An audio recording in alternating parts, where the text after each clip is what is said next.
Welcome to Zoom In, Zoom Out, your global look at news from Taiwan. I'm Cadence Quaranta. Taiwan is hosting the 2025 Indo-Pacific Security Dialogue as the region works to address pressing security threats. One key issue in the region is the stability of the Taiwan Strait amid tensions between Taiwan and China. And central to maintaining that stability is the U.S., which means U.S. relations with both China and Taiwan are watched closely by many. To make sense of U.S. foreign policy in this region and towards China and Taiwan specifically under President Donald Trump, we're joined by Alex Gray, former Chief of Staff of the White House National Security Council under Trump and Senior Fellow at the American Foreign Policy Council. Alex, welcome to the show. Thanks for having me. So you're giving an address at the 2025 Indo-Pacific Security Dialogue being hosted in Taiwan. I'm wondering if you can give us an idea of what some of the biggest issues are in terms of Indo-Pacific security right now, and what Taiwan's role in those issues are. Well, I think Taiwan, and what I'll say in my address is, I think Taiwan is the most important national security interest of the United States. That Taiwan continue to be an autonomous, self-governing entity that is the critical thing for U.S. national security for now and the next, I would say, 2-3 decades. So the question for the United States and for the region is, how do we continue to make sure that Taiwan can function as an autonomous, self-governing entity? And frankly, with the military balance between the U.S. and China shifting rapidly in China's favor, I think the biggest thing that we can do as the United States is to work with our partners to help correct that balance so that we are able to deter potential conflict and to continue to uphold Taiwan's democracy and Taiwan's ability to act as it has over the last several decades. And can you talk about what differences you've noticed from how Trump approached Taiwan and China in his first term, and then how he's approached Taiwan and China and the U.S. policy on both sides of the Taiwan Strait in his second term? Well, I think the biggest difference is that in the first term, there was a lot of constraint that the president's own team tried to put on him as it relates to trade issues. You saw secretaries of state, secretaries of defense, several of his national security advisors try and dissuade him from pursuing the trade policies that he was elected on for foreign policy and national security reasons. That's not happening this term. The president is, in his words, he is able to compartmentalize strategic issues and trade issues. And so he's, I think, perfectly capable and willing to acknowledge that Taiwan, for instance, is an incredibly important strategic partner, while at the same time having a trade policy where he's not afraid to call out areas of disagreement. And he doesn't view those things as inherently conflictual. So I think that's the biggest difference, is how the president's conceptualizing trade as part of his agenda. And I'm wondering, you've said Trump is working to pivot U.S. foreign policy away from the Middle East and Europe and towards Asia and China in particular. But we've seen lately that it appears Trump has been more focused on conflicts in Ukraine and the Middle East. And so I'm wondering how you reconcile this. Why are we seeing him put so much focus on these other areas if his goal is to pivot towards China and Asia? Frankly, I think if you look at what he's doing in Ukraine, if you look at what he did in Iran, those are actually incredibly powerful actions for restoring the deterrence in the Indo-Pacific that I would argue was lost in the Biden administration. So if you're Xi Jinping and you're looking at whether the United States is willing to actually intervene to stop malign activity by the CCP, you're going to look at Afghanistan in 2021, the failure to deter Ukraine in 2022, the invasion of Ukraine in 2022. You're going to look at a number of things. What the president has done with Iran and with arming Ukraine and very, over the last several weeks, making clear that we're going to get tough on Vladimir Putin, that is, in my view, correcting the failures of the last 4 years in terms of deterrence. So I think that as much as we want to pivot, and I'm incredibly strong in my advocacy for that pivot, I think ultimately everything is interconnected in this world. I want to zoom in on one issue that's gotten a lot of attention lately, which is a trip that Taiwan President Lai Ching-te was reportedly supposed to take to visit Latin American allies with reportedly stopovers in the U.S. along the way. Last week, many international media outlets reported that trip was called off after the U.S. denied Lai the ability to stop over in New York on the way there over objections from China. Do you think Trump is warming up or softening his policies toward China? I think when his national security strategy comes out later this year, it's going to reaffirm and even deepen his public commitment to making the organizing principle of U.S. national security policy the China threat. I have no reason to think, and I'm very confident that the president is not changing his understanding and his approach to China at the strategic level. But in terms of how the United States is positioned toward China, I think you're going to see the type of continuity from the president's first term, where we continue to harden ourselves and work with our partners to harden themselves against this extraordinary threat that we face from the CCP. So you said that Trump separates his trade policies from other policies like national security, but we've seen how dependent the U.S. is on China for things like rare earths. When Trump raised tariffs on Chinese exports in April, they restricted rare earths, and that brought the U.S. back to the negotiating table.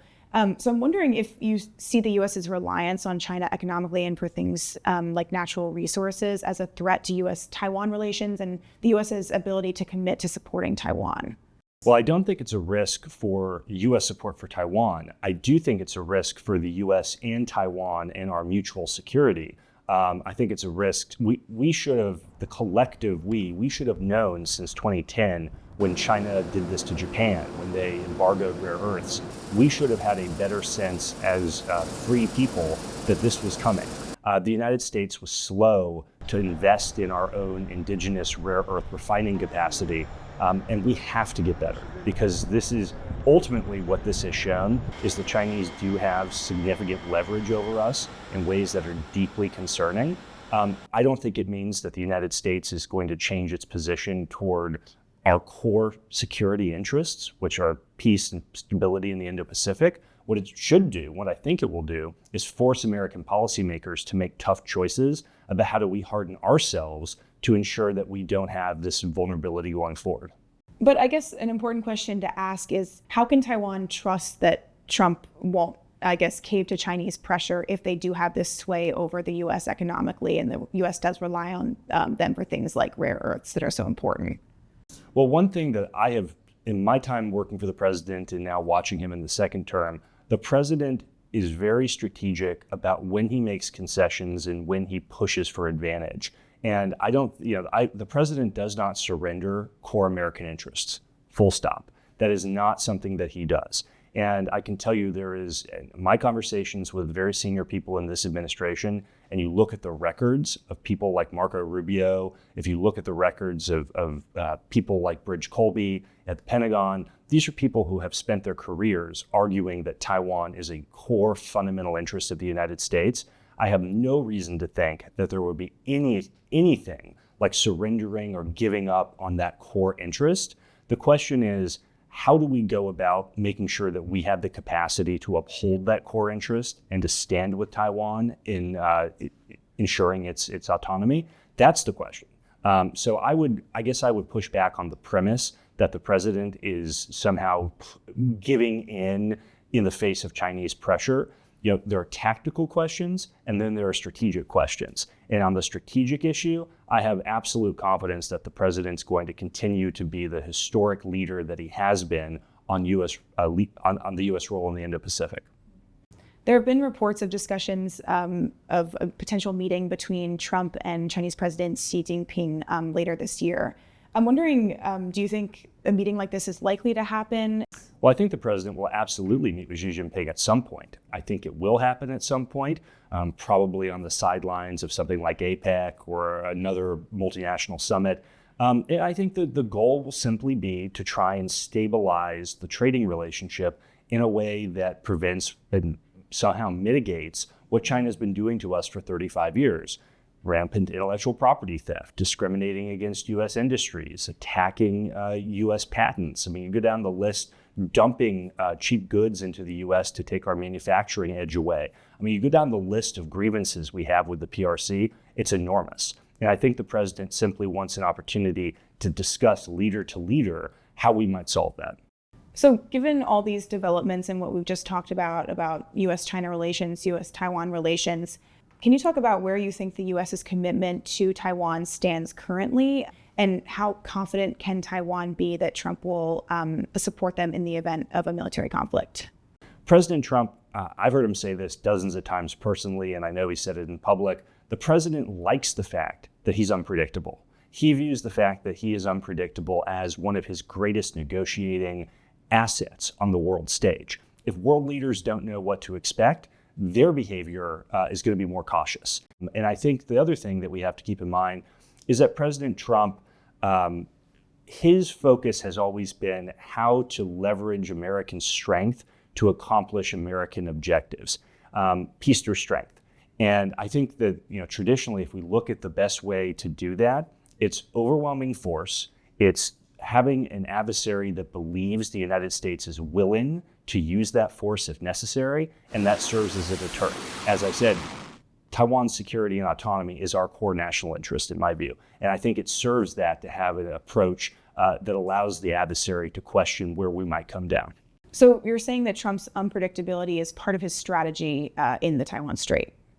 I think, well, you could also say that unpredictability was the strategy of presidents going back decades. But I think with President Trump, I think that's been his strategy in a lot of ways across his engagements on the world stage. And I would argue it's been extraordinarily successful. A central goal for Taiwan right now in the U.S.-Taiwan relationship is to achieve a favorable tariff rate. Having worked with Trump and in the Trump administration, I'm wondering, what do you think it will take for Taiwan to make a reasonable deal with Trump on tariffs? Well, two things. One, investment's important. I do think the president wants to use these negotiations partially to get that type of investment in the United States. But there's I think that Taiwan and other partners need to become reconciled to the fact that even as these negotiations play out, American trade policy is just not going to look like it did in 2005 or 1995. The American people are just in a different place than they were on liberalization and globalism than we were 20, 30 years ago. And I think in order for Taiwan to continue to be successful in enhancing its relationship with the United States, there's going to have to be a level of acceptance about where the American people are with our view of trade policy. So I'm sure you know that Taiwan had mass recall elections in July against 24 KMT lawmakers, and there will be more down the line, and that all those votes failed. I'm wondering what kind of message this sends to the U.S. and to the rest of the world. Well, obviously, my former colleagues in government are going to be very careful about getting involved in Taiwanese domestic politics. But since I'm not in the government, I can be a little more candid. And I would say, the KMT, unfortunately, over the last several decades, has taken a position towards China and an approach toward hardening Taiwan against China's malign influence that has not always been consistent with how the United States, I think, views the actions that need to be taken for our interests and to uphold the interests of the broader region. Speaking as an American, I hope that there will ultimately be consensus in Taiwanese politics on both the threat that the PRC poses and also what policies need to be taken to address those. The other thing I'd say is a functioning Taiwanese political system is absolutely essential for being able to make the big investments and the big changes that are going to be needed to get better in alignment with the Trump administration. So whether that's on conscription or that's on resilience or that's on greater defense spending, all of those things are going to require the entire Taiwanese political spectrum moving in the same direction. So I hope sincerely that the outcome over the next couple months moves Taiwan closer to the United States in terms of being able to execute on those big priorities. Thank you so much for speaking with us. It was great to hear your insights. Thank you for watching this episode of Zoom In, Zoom Out. If you enjoyed today's conversation, don't forget to like, subscribe, and share, or leave a comment below. We'll see you next time.